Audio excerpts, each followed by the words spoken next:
ವಚನ ಸಾಹಿತ್ಯ ನಮ್ಮದೆಲ್ಲ ಕರ್ತವ್ಯ. ಇವತ್ತು ವಚನ ಸಾಹಿತ್ಯನ ಎಲ್ಲರೂ ಓದಬೇಕು. ಇವತ್ತು ಮಕ್ಕಳಿಗೆ ತಿಳಿಸ್ಕೊಡ್ಬೇಕು. ನಮ್ಮ ತಾಯಂದ್ರ ಕರ್ತವ್ಯ ಭಾಳ. ಅವತ್ತು ಚನ್ನಬಸವಣ್ಣವ್ರಿಗೆ ಅವರ ತಾಯಿ ಸಂಸ್ಕಾರವನ್ನು ಕೊಟ್ಟಲು, ಲಿಂಗ ಪೂಜೆ ಬಗ್ಗೆ ಕೊಟ್ಟಲು, ಯಾವ ರೀತಿ ಇರಬೇಕು ಅನ್ನೋದನ್ನು ತಾಯಿ ಸಂಸ್ಕಾರ ಕೊಟ್ಟಲು. ಇವತ್ತು ನೀವು ಕೂಡ ಸಂಸ್ಕಾರ ಕೊಡಬೇಕಾಗಿದೆ.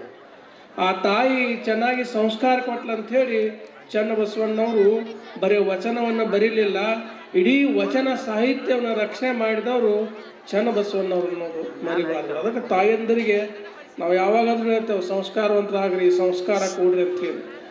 ಇವತ್ತಿನ ದಿನಮಾನದಲ್ಲಿ ನಮ್ಮ ತಾಯಂದರು, ನಮ್ಮ ದೇವರು ಕೂಡ ಒತ್ತು ಕೊಟ್ಟು ಹೇಳಿದರು, ನಮ್ಮ ತಾಯಂದ್ರ ಸಂಸ್ಕಾರ ಕೊಡ್ತಾ ಇಲ್ಲ ಇವತ್ತು ಮಕ್ಕಳಿಗೆ. ಇವತ್ತು ಯಾವ ರೀತಿ ಪರಿಸ್ಥಿತಿ ಆಗಿದೆ ಇವತ್ತು ನೀವೆಲ್ಲ ನೋಡ್ತೀರಿ, ಪೇಪರ್ದಲ್ಲಿ ನೋಡ್ತೀರಿ, ಮೊಬೈಲಲ್ಲಿ ನೋಡ್ತೀರಿ.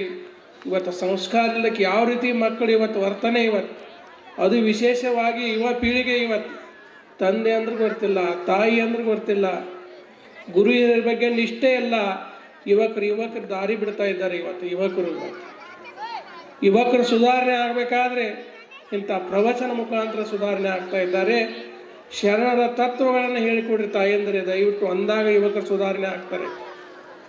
ಇವತ್ತು ತಂದೆ ತಾಯಿಯನ್ನು ಗೌರವಿಸೋದ್ರ ಇವತ್ತು ನೋಡ್ತೀರಿ ನೀವೆಲ್ಲ. ಇವತ್ತು ವೃದ್ಧಾಶ್ರಮಗಳು ಎಷ್ಟಾಗ್ಯಾವ ಇವತ್ತು, ಅದು ಓದ್ದವರಿಂದ. ಇವತ್ತು ಯಾರು ದೊಡ್ಡ ದೊಡ್ಡ ಜ್ಞಾನಿಗಳಾಗ್ಯಾರ, ಯಾರು ವಿದ್ಯಾವಂತರಾಗ್ಯಾರಲ್ಲ, ಅವರೇ ತಂದೆ ತಾಯಿಯನ್ನು ದೂರ ಇಡ್ತಾ ಇದ್ದಾರೆ.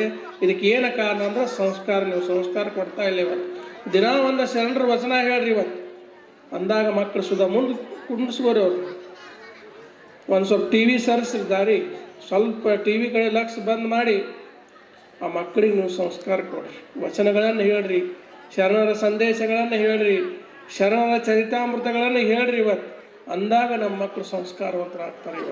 ಇವತ್ತು ಏನಾಗಿದೆ, ಮೊನ್ನೆ ನಾನು ಬೆಂಗಳೂರಿಗೆ ಹೋಗಿನಿ, ಪರಮಶಿವಯ್ಯ ಅಂತ ಒಂದು ವೃದ್ಧಾಶ್ರಮ ಸ್ಥಾಪನೆ ಮಾಡ್ಯಾರ. ನನಗಿಷ್ಟು ಆಶ್ಚರ್ಯ ಆಯ್ತಲ್ಲ, ಅಲ್ಲೆಲ್ಲ ರೂಮಿಗೂ ಒಂದೊಂದು ರೂಮಿಗೆ 2-3 ಮಂದಿ ಎಲ್ಲ ಇದ್ದರು.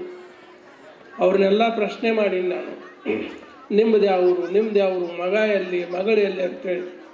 ಅವಲ್ಲಿರ್ತಕ್ಕಂಥ ಆ ವೃದ್ಧಾಶ್ರಮ ತಾಯಿ ತಂದೆಗಳು ಎಲ್ಲರೂ ಕೂಟ್ಯಾಧೀಶರ. ಮಗ ಎಲ್ಲಿ ಅಂತ ಕೇಳಿದಾಗ ಇಂಗ್ಲೆಂಡದಲ್ಲಿ ಅಂತ ಹೇಳಿದರು, ಸೊಸಿ ಎಲ್ಲಿ ಅಂತ ಕೇಳಿದಾಗ ಅಮೇರಿಕದಾಗ ಅಂತ ಹೇಳಿದರು, ನೀ ಎಲ್ಲಿ ಅಂದ್ರೆ ವೃದ್ಧಾಶ್ರಮದಾಗ. ಇಂಥ ಪರಿಸ್ಥಿತಿ ಬಂದಿದೆ ಇವತ್ತು. ನೀವೆಲ್ಲ ಚೆನ್ನಾಗಿ ಓದಿಸ್ತೀರಿ ಮಕ್ಕಳಿಗೆ, ಓದಿಸೋ ಜೊತೆಗೆ ಸಂಸ್ಕಾರವನ್ನು ನೀವೆಲ್ಲ ಕೊಡಬೇಕನ್ನುವಂಥ ಮಾತನ್ನು ಹೇಳಿ, ನಮ್ಮ ಪೂಜ್ಯ ನಮ್ಮ ಶಿವಮೂರ್ತಿ ಮಹಾಸ್ವಾಮಿಗಳು ವಿಭಾಗದಲ್ಲಿ ಶ್ರೀಮಠದ ಪೀಠಾಧಿಪತಿಗಳಾದ ಮೇಲೆ ಇವತ್ತು ಅವರು ಚಿಕ್ಕವರಿದ್ದಾಗಿನೂ ಗೊತ್ತು ನನಗೆ. ಸುಮಾರು 20 ವರ್ಷಗಳಿಂದ ಅವ್ರದ್ದು ಪರಿಚಯ ನನಗೆ. ಬಹಳ ದೊಡ್ಡ ಸಾಧನೆ ಅವರು. ಅವರೇನು ದೊಡ್ಡ ದೊಡ್ಡ ಪೀಠಕ್ಕೆ ಆಗಕ್ಕೆ ಹೋಗಲಿಲ್ಲ. ಇವತ್ತು ಪೂಜ್ಯ ನಾಣೂರಜ್ಜರ ಆಶೀರ್ವಾದದಿಂದ ನಮ್ಮ ಅರಳಿಕಟ್ಟಿ ಮಠಕ್ಕಾಗಿ ಈ ಮಠದ ಆಸ್ತಿ ನೋಡಿ ಬಂದಂಥ ಪೂಜ್ಯರಲ್ಲ, ಈ ಮಠದ ಭಕ್ತರು ನೋಡಿ ಬಂದಂಥ ಪೂಜ್ಯರು ಯಾರಿದ್ರೆ ಅದು ನಮ್ಮ ಪೂಜ್ಯ ಶಿವಮೂರ್ತಿ ಮಹಾಸ್ವಾಮಿ. ಇವತ್ತು ಪ್ರವಚನ ಮುಖಾಂತರ ಇವತ್ತು ಹೆಸರನ್ನು ಗಳಿಸಿದ್ದಾರೆ. ನಾನು ಕೂಡ ಅರಳಿಗಟ್ಟಿ ಮಠಕ್ಕೆ ಹಿಂದಿನ ಪೂಜ್ಯರು ನನಗೆ ಭಾಳ ಪರಿಚಯ. ನಾ ಚಿಕ್ಕವನಿದ್ದಾಗ ನೋಡ್ರಿ, ಯಾವಕ್ಕೂ ಒಂದು ಯೋಗ ಬೇಕಂತ ಬರಬೇಕಾದ್ರೆ ಇವತ್ತು ನೆನಪಿಸ್ತಾ ಇದ್ದೇನೆ ನಾನು ನಿಮಗೆಲ್ಲ. ನಾನು 1998ರಲ್ಲಿ ನಾ ಇಲ್ಲಿ ಬಂದೀನಿ. 98ರಲ್ಲಿ ಜನವರಿ 99ಕ್ಕೆ ಜನವರಿಗೆ ಇನ್ನೂ 1 ತಿಂಗಳಿಗೆ ನಂದು ಏನಿತ್ತಂದ್ರೆ ಪಟ್ಟಾಧಿಕಾರಿ ಕಾರ್ಯಕ್ರಮ ಇತ್ತು. ಅದು ನಾ ಡಿಸೆಂಬರ್ದಾಗ ಬಂದೀನಿ. ಇವತ್ತು ನೆನಪಿಸ್ಕೊಳ್ತಾ ಇದ್ದೇನೆ. ಡಿಸೆಂಬರು 24ನೇ ತಾರೀಕಿಗೆ ನಂದು ಕಾರ್ಯಕ್ರಮ ಪ್ರಾರಂಭ ಆಗೋದಿತ್ತು. ಪೂಜ್ಯ ವೀರಭದ್ರ ಮಹಾಸ್ವಾಮಿಗಳಿಗೆ ನಾ ಆಮಂತ್ರಣ ಕೊಡಕ್ಕೆ ಬಂದೀನಿ. ನಾನು ಕಮದಗಿ ಪೂಜ್ಯರು ಡಿಸೆಂಬರ್ 15ಕ್ಕೆ. ಹೊಳ್ಳಿ ಈಗ ಡಿಸೆಂಬರ್ 21ಕ್ಕೆ ಬರ್ತಾ ಇದ್ದಾರಲ್ಲ, ಇದು ಒಂದು ಯೋಗ.